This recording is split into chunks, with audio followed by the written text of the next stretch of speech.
Bueno, pues muy buenos días a todos. La representante Lizy Burgos Muñiz y yo, como portavoces de Proyecto Dignidad en ambos cuerpos legislativos, le damos las gracias por haber respondido a esta convocatoria, donde estaremos hablando de lo que no se dice de la práctica del aborto en Puerto Rico. Es importante que sepan que toda la información que le vamos a proveer es información que se le solicitó al Departamento de Salud por conducto de la Comisión de Asuntos de Vida y Familia, que me honro en presidir en el Senado de Puerto Rico.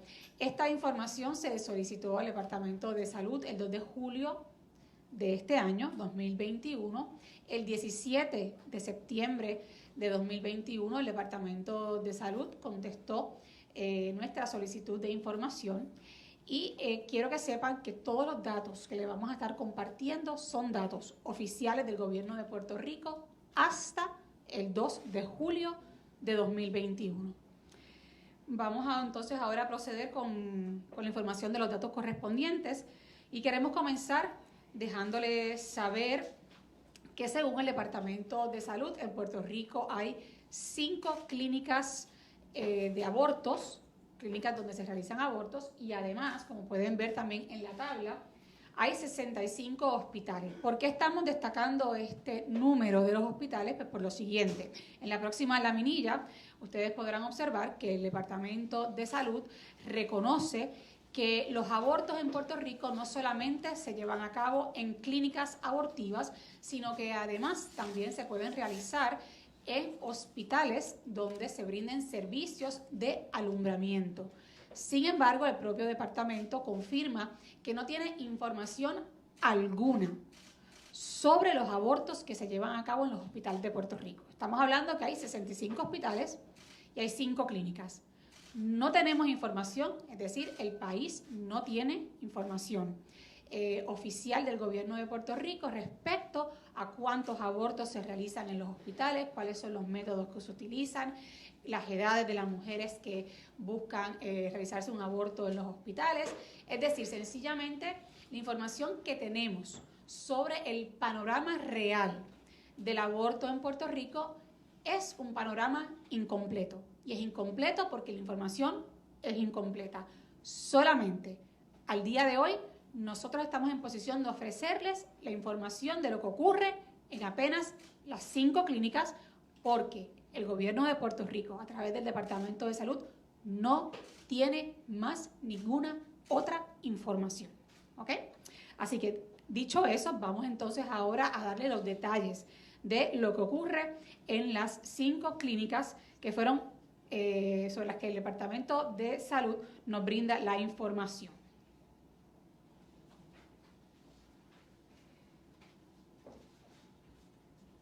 Buenos días a todos, a la prensa y a los aquí presentes. Empezamos con las estadísticas de las 5 clínicas del 2015 al 2020. Vemos que en el 2015 teníamos un total de 4.262 abortos, 2016 4.789, 2017 3.810, 2018 4.201, 2019 3.526 y 2020 3.751. Llama la atención de la tabla que vimos un descenso en el 2019 de 3.596 abortos. Sin embargo, en el 2020, en un año de pandemia, tuvo un aumento, volvió a aumentar, 3.751. Como dijimos, estos son los datos registrados de apenas estas 5 clínicas. Ahora vamos a hablar sobre lo que documenta el Departamento de Salud respecto de los métodos más comunes que se llevan a cabo en estas clínicas abortivas. El método más común es el de dilatación y succión, que consiste en insertar una cánula o lo que se le podría llamar una manga de succión que succiona la placenta y el embrión del cuerpo de la mujer. Este método, como ustedes podrán observar en las estadísticas, ciertamente es el más común y es el que de ordinario se realiza durante las primeras etapas del embarazo. El segundo método, como verán en pantalla, sencillamente no se sabe cuál es. El Departamento de Salud confirma que el segundo método más utilizado está dentro de la categoría de otros. Otros, sencillamente, es una categoría innombrable, es decir, no se sabe realmente cuáles son esos métodos que se están utilizando dentro de lo que ellos definen y las propias clínicas podrían definir como otros métodos abortivos. ¿Cuáles son? Esa es una pregunta, ¿no?, sobre la que deberíamos tener una respuesta, pero en este momento el Departamento de Salud no la tiene. El tercer método más utilizado es el de la prostaglandina. Esto es un método que se utiliza ya en la etapa tardía del segundo trimestre. Es decir, estamos hablando de las 14 semanas en adelante. Este método, si se fijan, interesantemente, desde el 2015 al 2019, según los datos del Departamento de Salud, no se había utilizado. Y de repente, en el 2020, hay un alza súbita de 313 casos. Eso representa aproximadamente un 10% de los métodos, ¿verdad?, de los abortos realizados. ¿Por qué durante todos estos años previos no se había utilizado este método y de repente en el 2020 hay un alza exponencial? Son preguntas que también son respuestas que también quisiéramos tener para compartirlas con ustedes, pero en este momento no se tienen. Otro asunto importante de este método, que básicamente consiste en privar de la vida al bebé dentro del vientre de la madre y luego la madre expulsarlo ya muerto, es decir, en lo que podría llamarse un parto de un bebé muerto, es un método que según la Escuela de Medicina de la Universidad de Puerto Rico debe ser realizado en hospitales.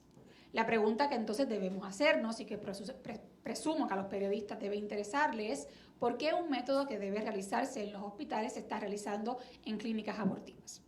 Así que ciertamente, ¿no?, esto pues lanza interrogantes que esperemos que en algún momento puedan ser contestadas.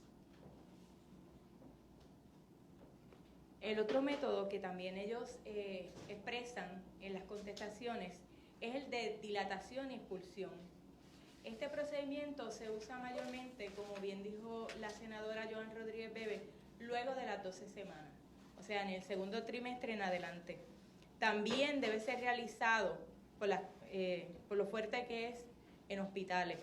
Nos llama la atención que al igual que la prostaglandina, no se había utilizado hasta el 2019, donde se reporta por primera vez de 2015 al 2020, en el 2018 18 casos y en el 2019 70 casos. Este método consiste en dilatar el cuello uterino, como ven bien en las fotos, y mediante técnicas de raspe, succión y de otros instrumentos como forceps, empezar a desmembrar las partes del bebé a ciegas. Y lo último que ellos sacan es la cabeza del bebé. Luego que ellos han hecho este desmembramiento, lo unen en una bandeja para cotejar que todas las partes del bebé fueron sacadas del vientre de la madre. Nos ocupa mucho que estos métodos, que para mí son totalmente inhumanos, no se esté llevando una estadística real, no se esté llevando información para las personas que se someten a estos procesos. Tenemos muchas preguntas que hacerle al Departamento de Salud con relación a estos métodos que son sumamente peligrosos para la madre también. Bueno, y para que las clínicas puedan operar en Puerto Rico, ciertamente hay un reglamento del Departamento de Salud que se aprobó en el 2008. Como ustedes saben, en Puerto Rico la práctica del aborto no ha sido regulada por la vía legislativa y lo que existe es un reglamento, como ya mencioné, aprobado en el 2008. Ese reglamento dispone, entre otras cosas, que para que las clínicas puedan operar tienen que tener una licencia otorgada por el Departamento de Salud. Esa licencia tiene que ser renovada cada 2 años y es renovada como producto de una inspección que hace el Departamento de Salud a las clínicas abortivas. Actualmente, según la información provista por el Departamento de Salud, el departamento cuenta con tan solo 5 inspectores para inspeccionar las 409 facilidades de salud que tiene Puerto Rico, incluyendo las clínicas de aborto. O sea, que de esta información se desprende sin duda alguna que el Departamento de Salud no cuenta actualmente con el personal necesario para poder llevar a cabo todas las inspecciones que se requieren realizar para asegurar que todas las instituciones, que todas las instalaciones y facilidades que brinden algún tipo de servicio médico, obviamente estén debidamente inspeccionadas y funcionando con el cumplimiento de los reglamentos y las leyes establecidas, incluyendo las clínicas de aborto, pero obviamente esto va más allá de las clínicas de aborto, sino que de aquí se desprende ciertamente que debe haber un problema mayor en lo que se refiere a las inspecciones de las facilidades de salud. Entonces, habiéndole dado estos detalles, el Departamento de Salud confirma lo siguiente, que en 10 años, 4 de las 5 clínicas abortivas han sido inspeccionadas solamente en una ocasión. Que en 10 años, solamente una de las 5 clínicas fue inspeccionada 2 veces. Y que por lo tanto, 4 de las 5 clínicas abortivas han estado operando durante ese periodo de tiempo sin la debida inspección y por lo tanto sin la renovación de la licencia como lo exige el reglamento de salud.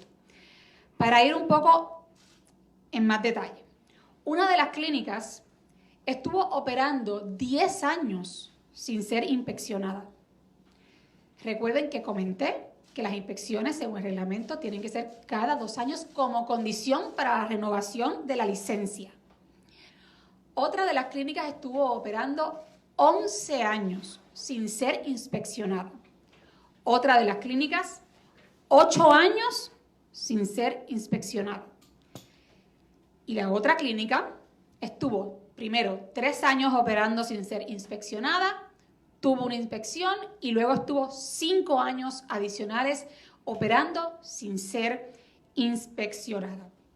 Ahora le vamos a hablar sobre los hallazgos que el Departamento de Salud encontró de las inspecciones que realizó, de esa única inspección que realizó en 3 de las clínicas y sobre los hallazgos que encontró en las 2 inspecciones que realizó en otra de las clínicas. Como les dije, la información que hemos recibido es información incompleta. Hubiésemos querido en esta conferencia, ahora que le vamos a hablar sobre los hallazgos, más allá de darle esta información, también poderles proveer cuáles fueron las correcciones que se llevaron a cabo y si en efecto esos señalamientos fueron corregidos. Sin embargo, les adelanto que de todos los señalamientos que le vamos a hablar ahora, sobre todos esos hallazgos y fallas que fueron encontradas, no hay constancia en el Departamento de Salud al 2 de julio de 2021 de que esos señalamientos se atendieron y fueron corregidos oportuna y debidamente. Sencillamente no sabemos si se corrigieron. Así que ahora vamos a pasar a hablar sobre esas fallas.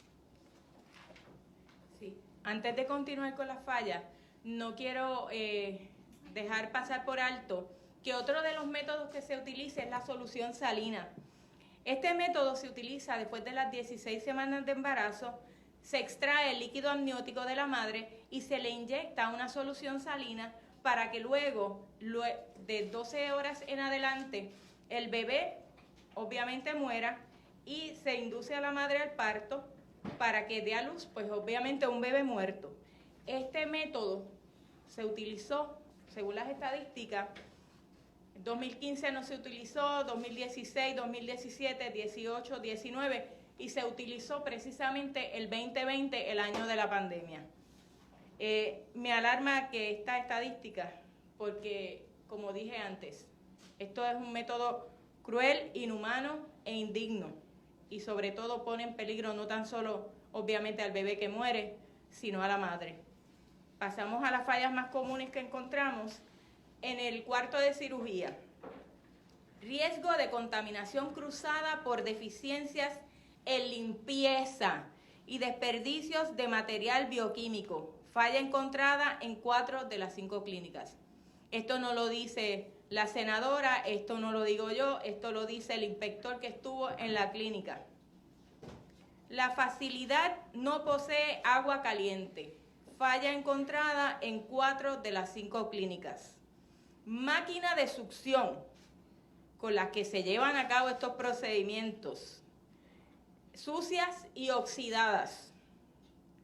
¿Ustedes se imaginan una madre en un momento donde hay sangre y donde hay fluidos que le introduzcan material oxidado para removerle a un niño? ¿Dónde está la responsabilidad del Departamento de Salud de bregar y velar por el bienestar de las madres en este país? No hay registro de temperatura ni de humedad. Falla encontrada en 4 de las 5 clínicas. No hay dispensador de guantes. Falla encontrada en 3 de las 5 clínicas. Material oxidado y manchado en mesas y carritos. Falla encontrada en 3 de las 5 clínicas. Estamos hablando cosas que son básicas en salubridad y fallan desde el principio. Nos podemos preguntar cuál es entonces la falla crasa que debe haber en el procedimiento. Fallas más comunes en el control de infecciones. No dan seguimiento a pacientes en el manejo de infección luego del aborto. Falla encontrada en 4 de las 5 clínicas. No tienen procesos establecidos para el manejo de desperdicios biomédicos, limpieza y desinfección. Falla encontrada en 4 de las 5 clínicas. Totalmente negligente que una mujer salga de un proceso y entre otras sin ningún tipo de higiene. En una de las clínicas, el área de desperdicios biomédicos estaba ubicada en la sala de espera de las clientes, sin lavamanos, dispensador de guantes, jabón o papel. ¿Se imaginan nosotros en tiempos de pandemia que se nos requiere en ambientes fuera del área de salud tener higienización, lavado de manos, mascarilla? ¿Cuánto deben ser reguladas estas clínicas en estos tiempos? Es una pregunta que el secretario de Salud nos debería contestar. Falta de área para colocar material esterilizado. Falla encontrada en 3 de las 5 clínicas. Falta de educación al personal de prevención y manejo de infecciones. Falla encontrada en 4 de las 5 clínicas. Fallas más comunes en el control de infecciones. Cánulas de succión vencidas. En una clínica, 286 cánulas de succión llevaban vencidas 7, 5 y 3 años, respectivamente. En otra, las mangas llevaban vencidas 8, 3 y 1 año. Y en la otra, llevaban 1 año. Parte de las fallas que entendemos que son básicas, y si fallan en lo primero, ¿cuánto más en lo demás?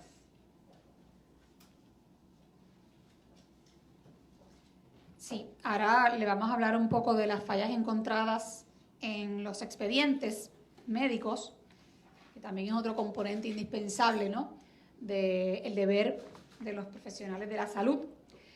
En muchos de los expedientes, las fallas más comunes fueron las siguientes: no se documentaba el seguimiento a las pacientes. Ciertamente, cuando una mujer se realiza un aborto, el médico tiene la obligación de monitorear, ¿no?, el proceso con posterioridad. Después de unas semanas debe inspeccionar que la mujer se encuentre en buen estado de salud, que no haya un sangrado anormal, que no haya una infección. Pues en muchos de los expedientes evaluados por el Departamento de Salud, una de las fallas más comunes fue precisamente que no se documenta el seguimiento de las pacientes. Obviamente, si dado esta información pudiésemos concluir que cualquier situación de riesgo de salud en el que pudiese encontrarse una mujer luego de realizarse un aborto y por el cual procura algún tipo de asistencia médica en alguna instalación de salud, digamos un hospital, muy probablemente ni se va a poder establecer la correlación entre el aborto y esas consecuencias posteriores, porque sencillamente no hay documentación que pueda establecer esa correlación. Así que nuevamente estamos a ciegas respecto de lo que de verdad está ocurriendo en Puerto Rico sobre este asunto. Además de esta falla, otra de las fallas más comunes es que tanto las enfermeras o enfermeros y los médicos no firman sus anotaciones en el expediente médico. Los doctores y los enfermeros tienen el deber, como profesionales de la salud, de firmar las anotaciones que hagan en los expedientes. También se encontró que en ocasiones no son legibles las notas que hay en los expedientes y que tampoco se solicitan los documentos exigidos para poder realizarse un aborto, entre ellos, por ejemplo, laboratorios que por obligación tienen que realizarse para asegurar que este proceso se lleve de la forma en que está establecido en el reglamento. Y le pongo, por ejemplo, laboratorios de anemia, laboratorios también relacionados al factor RH, que son fundamentales para asegurar que no hayan procesos de infecciones o situaciones que compliquen el escenario y pongan en peligro la vida de la mujer. Para darles algunos ejemplos sobre estas fallas en los expedientes, en una de las clínicas, de 10 expedientes revisados, en los 10 faltaba la firma de la enfermera. De esos mismos 10 expedientes, en 5 de ellos el médico no había firmado las anotaciones de tratamiento y seguimiento post-aborto.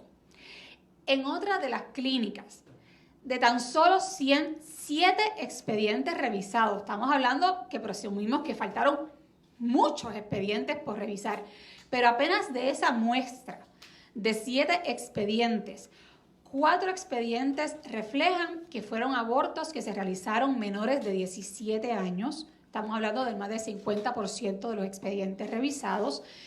Y fueron menores que fueron a realizarse el aborto sin el consentimiento de sus padres, fueron solas a las clínicas y firmaron ellas mismas su consentimiento.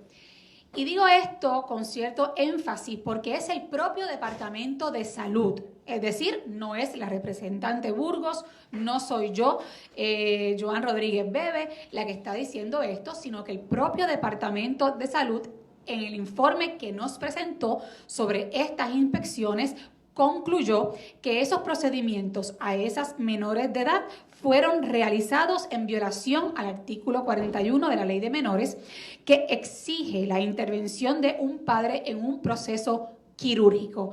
Y tenemos que recordar que hay diferentes tipos de formas de aborto y algunos de ellos, como ustedes han podido constatar en esta presentación, son abortos quirúrgicos.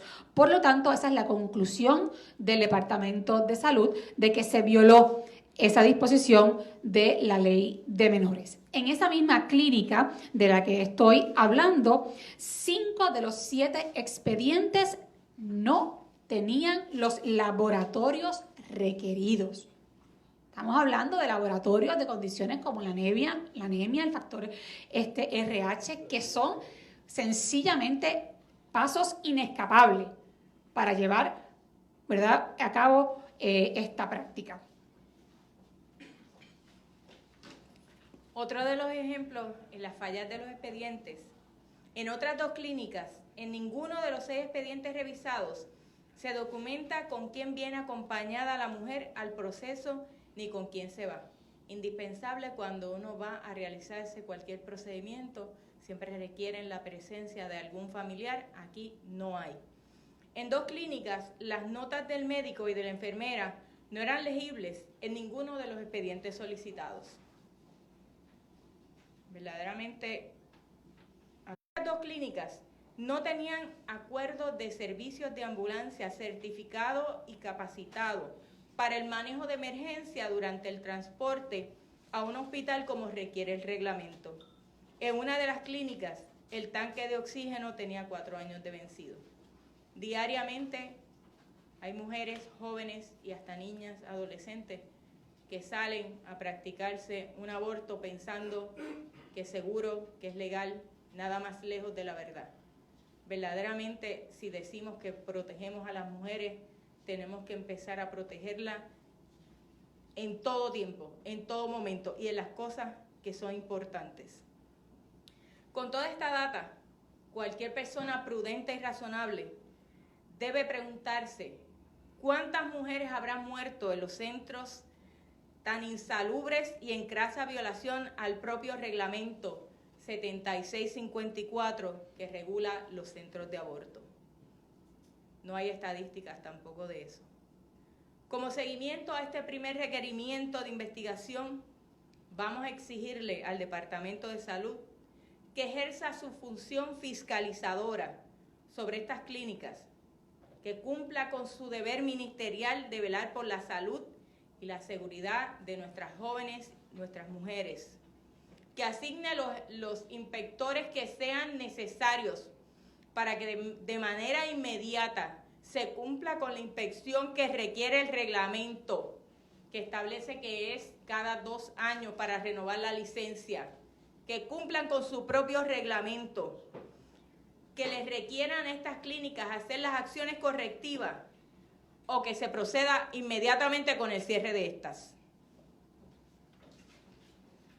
Esta es la información que tenemos hasta el momento provista por el Departamento de Salud. Esta es la información oficial, ¿verdad?, que existe en Puerto Rico para esta fecha.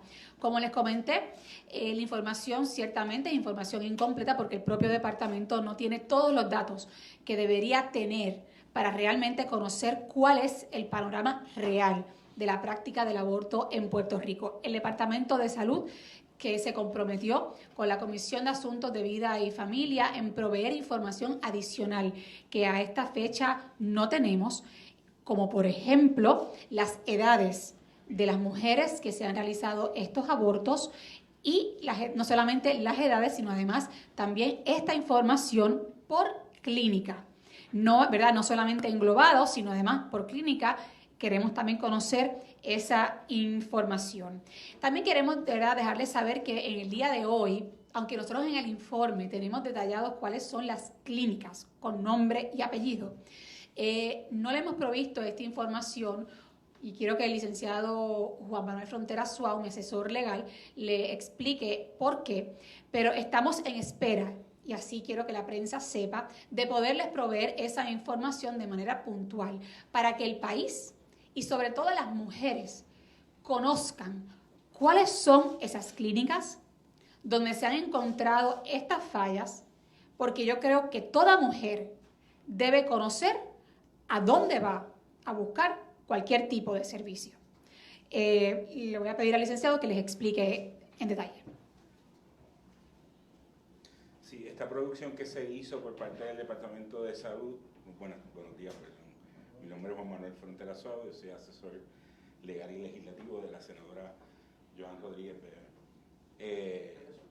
Sí, esta petición que se le hizo al Departamento de Salud, directamente en una reunión que se tuvo con el secretario de Salud de la oficina de la senadora, se produjo confidencial la información, ¿verdad? Confidencial al amparo de la sección 333 del 24 Lepra, que es la ley orgánica del Departamento de Salud, que en su artículo 30 establece que toda información que surge de inspecciones llevadas a cabo por el Departamento de Salud tienen una confidencialidad cualificada. Esa confidencialidad cualificada es que cualquier persona que tenga acceso a esa información puede revelar la información después que con la información a revelarse no identifique ni las personas ni las entidades. Nosotros entendemos que, de un análisis que hemos hecho del artículo 30 de la ley, entendemos que esa disposición no aplica a la legislatura en su capacidad de investigación que tiene al amparo de la Constitución y al amparo de la legislación presente. No obstante, nosotros hemos querido ser diferentes en ese aspecto con el departamento. Vamos a entrar en unas conversaciones con el departamento porque como hemos solicitado información adicional más específica por clínica, para poder entonces en el momento en que se nos provea esa información haber dilucidado el asunto con el Departamento de Salud. Del Departamento de Salud puedes entender que aún así el artículo 30 prevalece. Nosotros entonces estaremos haciendo el análisis, cómo procederíamos con relación a eso, porque como estableció la senadora, entendemos que es importante que el país conozca con nombre y apellido, ¿verdad?, los servicios que se han estado llevando a cabo. No creo que sea justo tampoco en ese sentido para nadie que estén ocultando quién es o quién no es, sino que todo el mundo sepa la realidad, porque es información que debe ser pública. Gracias, licenciado. Y bueno, pues para concluir, a mí me gustaría decir que independientemente de la postura de cada cual sobre el aborto, ya sea que alguien lo favorezca o alguien no lo favorezca, sencillamente esta información que hemos provisto durante esta mañana es información que le debe importar y le debe preocupar a toda persona que de diferente forma y desde diferentes perspectivas le preocupe la salud y el bienestar de las mujeres. Así que con esta información que ya hemos revelado, mi compañera legisladora y yo estaremos obviamente continuando con nuestra función fiscalizadora para que el país tenga conocimiento sobre lo que no se había dicho antes, por lo menos en tiempos recientes. No sé si tal vez cuando yo era muy pequeña algo se dijo sobre esto, pero no tengo memoria al respecto. Pues para que el país conozca, para que las mujeres sepan y para que en efecto se cumplan las leyes en el país, que sabemos que esto no solamente es una falla que podemos identificar en este momento respecto de forma puntual a la clínica de aborto, sino que sabemos que muy probablemente esto también esté ocurriendo en otros espacios y en otros ámbitos concernientes a la salud y a la vida de las personas. Así que todo aquel y toda aquella que se preocupe genuinamente por la salud de las mujeres, independientemente de las diferencias que podamos tener sobre la práctica del aborto, yo creo que el país sabe muy bien cuál es la postura de la representante y cuál es la mía, así que sobre eso yo creo que sencillamente no hay duda alguna, pero independientemente de esas diferencias, me parece a mí que aquí lo relevante es el hallazgo que estamos obviamente compartiendo sobre las ineficiencias, sobre las fallas y sobre la negligencia crasa que se ha encontrado en la práctica del aborto en Puerto Rico realizada en estas 5 clínicas y sin tan siquiera poder tener toda la información completa de lo que ocurre en los hospitales. Esperemos que en algún momento futuro también podamos conocer esta realidad o lo que de verdad ocurre en los hospitales respecto de la práctica del aborto. Les agradecemos su comparecencia. Ahora le daremos espacio para cualquier pregunta para atender las mismas.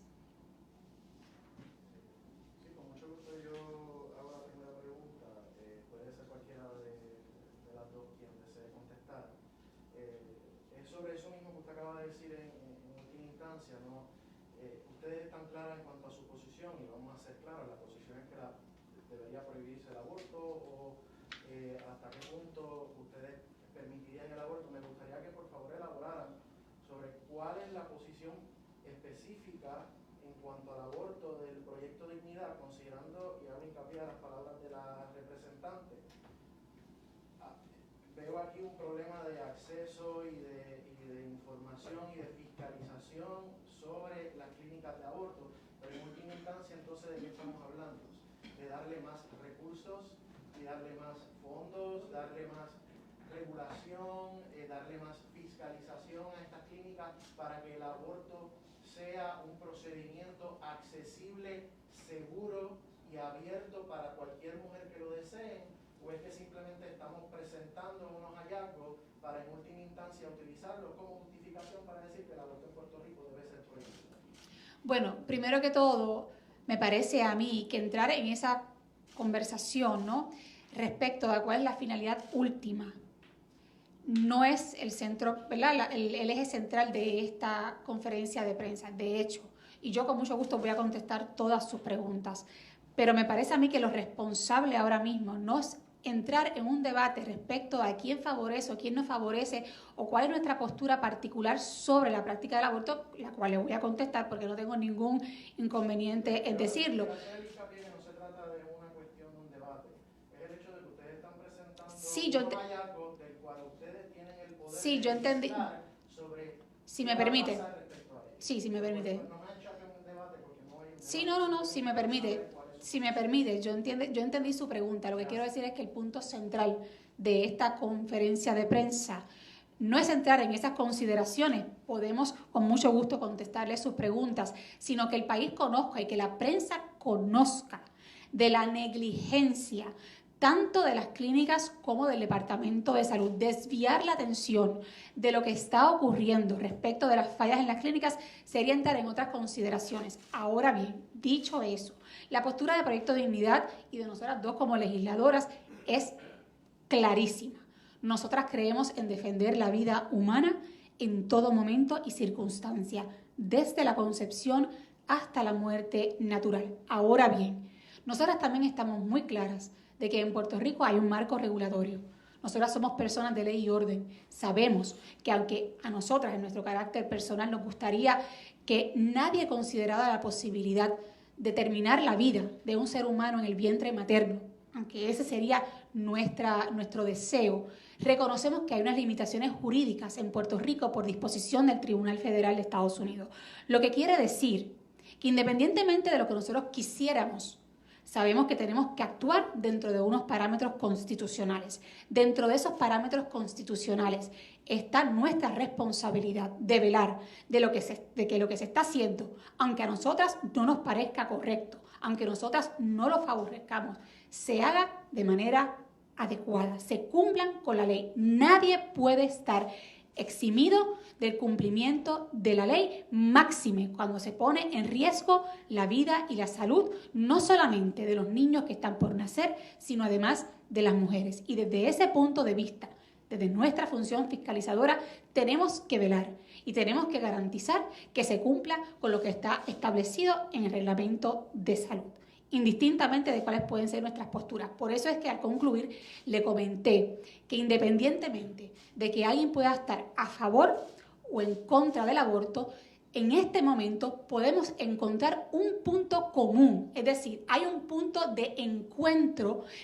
desde posturas divergentes, las más diversas y tal vez las más polarizantes, pero en esta ocasión, a la luz de esta información, debería haber consenso y debería existir la posibilidad de trazar, ¿verdad?, y construir puentes. ¿Para qué? Para que tanto los que favorecen como los que no favorecen esta práctica aseguremos que si las cosas se van a hacer, las cosas se hagan poniendo sobre todo la salud de la mujer antes que todas las cosas. Así que yo creo que no hay espacio en esta ocasión para que todos podamos estar de acuerdo en que ha habido un incumplimiento tanto de las clínicas como del Departamento de Salud y que se ha estado actuando por una década, que es la información que tenemos, pero probablemente sea por más tiempo, en incumplimiento de un reglamento, y se ha estado actuando por todo este periodo de tiempo en violación a lo que se exige respecto de las inspecciones, de la necesidad y de requerimiento de tener una licencia para operar, y sobre todo que se ha estado actuando de forma temeraria y negligente, negligencia crasa, ustedes lo pudieron ver, respecto a los servicios que las mujeres buscan cuando se trata de esta práctica en el país. ¿Cuáles son los próximos pasos en cuanto a estos hallazgos? Ustedes ya identificaron un problema, claro, y se la doy. Está claramente definido una falta de fiscalización sobre los procesos que se están dando en el aborto. Manteniéndome sobre eso, no sobre un issue de si se debe o no practicar el aborto en Puerto Rico, ¿qué es lo que van a estar proponiendo? Porque regresé como a la escuela, a la clase de salud, donde se me decía mucho cuáles eran las consecuencias de ciertas prácticas, pero nunca se me presentaron unas alternativas saludables o viables para que esas prácticas se dieran dentro de un marco de salud, respeto, como que quisiéramos definirlo en esa analogía. ¿Cuál es el próximo paso del Proyecto Dignidad en cuanto a esos hallazgos y cómo poder hacer lo que ustedes quieren en última instancia, o por lo menos propusieron aquí, que es mayor fiscalización y mayor seguridad del Estado sobre estas clínicas para que las mujeres que vayan a someterse a un proceso de aborto hagan con toda seguridad en el mundo de que se va a realizar dentro de los protocolos y los marcos establecidos. Sí, como muy bien dijo el asesor legal Juan Frontera Suau, este todavía está en etapa de solicitar información que no ha llegado. Obviamente, en Puerto Rico no hay ningún tipo de regulación sobre el aborto. Lo único que existe es el reglamento 7654. Nosotros como Asamblea Legislativa tenemos la obligación delegada por la Constitución para establecer leyes y regular. Y nosotros entendemos que depende de los hallazgos que sigamos encontrando, iremos en legislación que sea para garantizar que se regule y que esta práctica sea, como bien dice la senadora, que sea de forma que cada mujer que determine utilizar este método, que lo haga bajo los parámetros de salubridad y que el Estado verdaderamente le garantice a las mujeres que su salud va a estar, que no va a estar en riesgo. Sí, también de forma inmediata, sí, voy enseguida. También de forma inmediata me parece a mí que lo que resulta urgente es asegurar que el Departamento de Salud le dé seguimiento a los hallazgos que encontraron en el 2018 y 2019 cuando se realizaron esas inspecciones. Estamos hablando de que al 2021 nosotros no sabemos, porque el departamento no tiene esa información, por lo menos hasta el 2 de julio de este año, de si esas ineficiencias, si esas fallas fueron corregidas o no. Así que, de inmediato, para contestar su pregunta, yo creo que urge que el departamento cumpla con el deber de darle seguimiento a estas clínicas para asegurar que esos hallazgos que fueron encontrados se corrigieron y que entonces nos provean a nosotros la información correspondiente para poderle comunicar al país si en efecto esas fallas fueron corregidas, si hay otras fallas, ¿verdad?, adicionales que se han encontrado en el camino y por lo tanto que en efecto ese informe no se ha quedado simplemente en una visita de cortesía, sino que haya las consecuencias correspondientes para manejar estos casos. Y como dice mi compañera, hasta el momento, en Puerto Rico, lo único que regula la práctica del aborto es este reglamento del 2008 del Departamento de Salud. Por lo tanto, ahora nosotras, a la luz de esta información objetiva, es decir, no porque a nosotras se nos ocurrió así, porque un día nos levantamos y se nos prendió el bombillo. No. Nosotras creemos en legislar con responsabilidad. Y precisamente por eso es que hicimos el ejercicio primero de solicitar la información oficial. Habiendo recibido esta información, corroborado lo que de verdad está ocurriendo y no lo que cada cual quiera decir que ocurre, no lo que cada cual quiera decir porque le conviene para su causa, ya sea de un lado o del otro, sino a base de información corroborada y fidedigna y de información oficial, entonces poder proceder a considerar ahora en un análisis ponderado cuál debe ser el camino legislativo para asegurarnos que a través de la fuerza de la ley se tengan que cumplir con unos parámetros de seguridad. Ese sería... Adelante, Jesús. Buenos días. Hay algo que me está raro de las estadísticas, quiero aclarar, no me está raro de los números que ustedes dan, me está raro de los números que le dieron a ustedes. Yo creía que todo procedimiento en los hospitales hay que informarlo al Departamento de Salud. Sea una apendicitis, sea una operación de tumor, sea un aborto.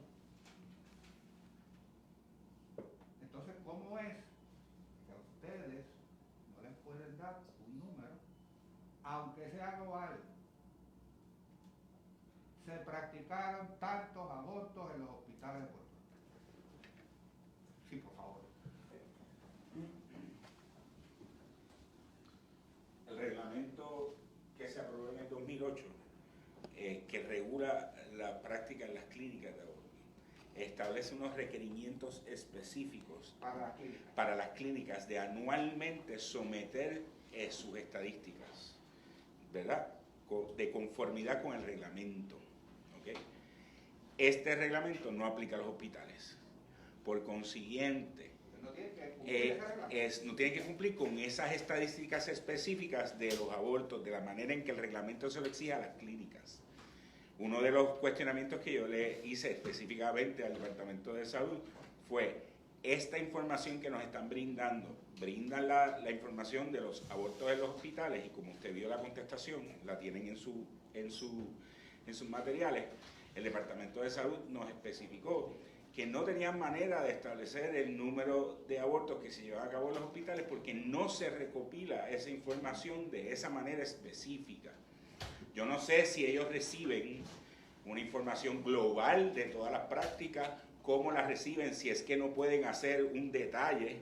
Esa información no la tengo, es algo que seguimos en ese trabajo. De nosotros entender, ¿verdad?, que eso, ¿verdad?, no se puede identificar de una manera concreta.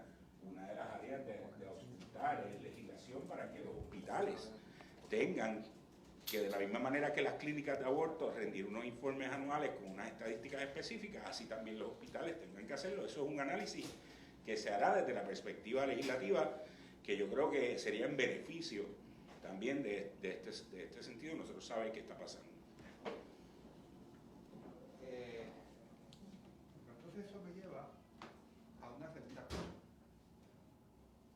y es, puede ser que de los muchos procedimientos que se hacen en el hospital haya abortos ocasionales y que la demanda de abortos se concentre en las clínicas y que sencillamente en los hospitales, pues por H o por B razón, hubo un aborto, en cuyo caso el universo está básicamente aquí y lo que hay es un poco más. La otra, que en los hospitales se estén practicando muchos abortos que no están cubiertos por el reglamento. Son dos escenarios distintos. Serían dos escenarios totalmente distintos, y la realidad es que ahora mismo es totalmente especulativa la respuesta. Esa es la realidad. Okay. Esa es la realidad. Yo que, verdad, también quiero compartirles que me parece a mí que luego de este ejercicio, digámoslo así, de este microcosmo, que apenas son las clínicas de aborto, sí se arroja suficiente información como para poder conjeturar que si esto está ocurriendo en este espacio, es probable que esté ocurriendo en muchos otros, donde la salud de las personas está involucrada, la vida y la salud. Por lo tanto, mi exhortación, ¿no?, también a la prensa en su trabajo investigativo es a que se expandan, ¿no?, el interés por conocer en términos generales cómo en el país se están cumpliendo con los requisitos exigidos por el Departamento de Salud, porque se trata de un asunto elemental y fundamental para la protección de la vida. La segunda cosa que me gustaría ver si se puede precisar. Ellos no le dieron qué clínicas son, o legalmente ustedes no pueden decir qué clínicas son por el momento. ¿Cuál de las dos? Sí, esa es la explicación que le pedí al licenciado. Ahora mismo estamos precisamente en la etapa de dirimir. Nosotros entendemos que no nos aplica esa cláusula de confidencialidad respecto de poder nombrar a las personas y entidades específicamente. Pero aún así, como estamos en esa fase de esas conversaciones, hemos querido, ¿verdad?, no proceder de forma inoportuna, sino que una vez tengamos ya las conversaciones adelantadas y eso esté resuelto de forma definitiva, nuestra intención es comunicarle al país con nombre y apellido cuáles son las clínicas y cuáles son las fallas encontradas por clínicas. ¿Por qué? Porque aquí debe prevalecer el interés de que las mujeres conozcan cómo están operando estos centros. Pero en ese sentido, ustedes están impedidos por el momento de hacer pública esa información, pero la tienen. Se ha hecho, por decirlo así, hemos hecho un ejercicio de autocensura.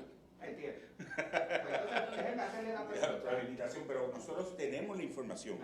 Entonces quiero hacerle la pregunta a ver si me la pueden contestar sin violar lo que ustedes están decididos a no violar. ¿Okay? Por el momento. Por el momento. La pregunta es, si después de ustedes ver qué clínicas son, dónde están, ustedes tienen una idea general del aspecto socioeconómico. Es decir, aquí estamos hablando de 22.000 y pico de abortos en 5 años. Esto es básicamente para mujeres pobres. Tampoco tenemos esos datos demográficos, o sea, no tenemos, ¿verdad?, ese perfil. Pero al ustedes ver qué clínicas son y dónde están, ustedes no tienen todavía idea. No necesariamente se puede, ¿verdad?, llegar a esas conclusiones. Eso es información que precisamente del perfil de la mujer que aborta, que estaremos solicitando.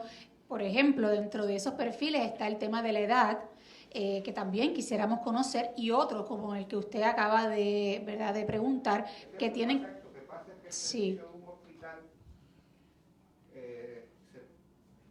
puede tener unos costos y el servicio en otro lugar puede tener otros. Recuerde que también hay hospitales públicos. ¿Perdón?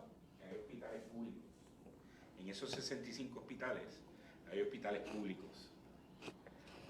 Gracias. Que no rinden tampoco la información. Gracias. ¿Cómo no? ¿Alguna otra pregunta? Un último detalle en cuanto a las clínicas y las inspecciones tardías que ustedes han reportado en el día de hoy. Dentro de toda esa data que ustedes han recopilado, ¿no ha habido incidentes reportados de querellas, malpractice, etc.? Ustedes plantean la duda de si en efecto estas irregularidades hayan provocado muertes incluso de mujeres. Pregunto si no ha habido por lo menos un indicio o data que vaya a los efectos de si han habido mujeres que se hayan querellado sobre estas instituciones que ustedes pues no pueden divulgar en el día de hoy. Parte de la información que se le solicitó al Departamento de Salud fue eso. El Departamento de Salud nos contestó que no ha habido ninguna querella en esos 10 años, ninguna querella, ni ninguna multa, ni ninguna revocación de licencia. Pero no ha habido ninguna querella. No ha habido, ustedes pueden decir categóricamente que dentro de por lo menos esos 10 años de data recolectada no ha habido una mujer dentro de ese, creo que eran 22.000 y pico de abortos, no hubo un solo caso donde la mujer se querellara en el Departamento de Salud, en el Procurador del Paciente. Estamos hablando de querellas al amparo del reglamento, que es lo que nos puede dar salud. El reglamento tiene un procedimiento de querella. Sé que estoy entrando en detalle, pero si me pudiera dar un más o menos de qué es lo que pide el reglamento en cuanto a la querella, se le exige documentación, Sí. Simplemente que vaya a un lugar, ¿cuál es el Tiene que presentar su querella, déjeme verificar, le voy a hacer... Gracias, disculpe. No te apures. Sí, en lo que el licenciado, ¿verdad?, le puede dar un poco más de detalle de forma puntual. Ciertamente, como dice el Departamento de Salud, lo que documenta es que no ha habido unas querellas al amparo del reglamento. Pero como dije anteriormente, como aquí no... ¿Sabe si hay demandas civiles, ese tipo de No podemos llegar a esas conclusiones porque no tenemos la información, y mucho menos, como una de las fallas más comunes en los expedientes es que los médicos no le dan seguimiento a la paciente o a la mujer. Sencillamente, incluso en los casos donde hubiese algún tipo de situación de salud, hemorragia, ¿verdad?, infecciones, etcétera, tampoco se puede corroborar cuántas de esas mujeres tuvieron efectos adversos como producto de esos procedimientos de aborto. Y si buscaron ayuda en otra, ¿verdad?, en una institución hospitalaria, pues no se establece esa correlación y es información que sencillamente ahora mismo estamos a ciegas. La disposición en cuanto a las querellas y manejo de querellas está en el artículo 4, sección 5 del reglamento que rige las clínicas de aborto. Y se hace, ¿verdad?, un seguimiento inicial para la investigación de una querella por parte del Departamento de Salud, que deberá estar fundamentada en una querella escrita con la información recibida con relación a lo sucedido, la supuesta violación al reglamento, cuándo fue la ocurrencia y la fecha en que se entregó a la agencia, ¿verdad? En este caso, la agencia dentro del Departamento Sombrilla de Salud que está a cargo de estos procesos es SARAF. SARAF es donde tendría que llevar esa información la persona que desea presentar. yo creo que podemos presumir que muchas mujeres que llevan a cabo estas prácticas no se han leído este reglamento. Así que bueno, pues muchas gracias. Damos por concluida esta conferencia de prensa y le agradecemos nuevamente el haber respondido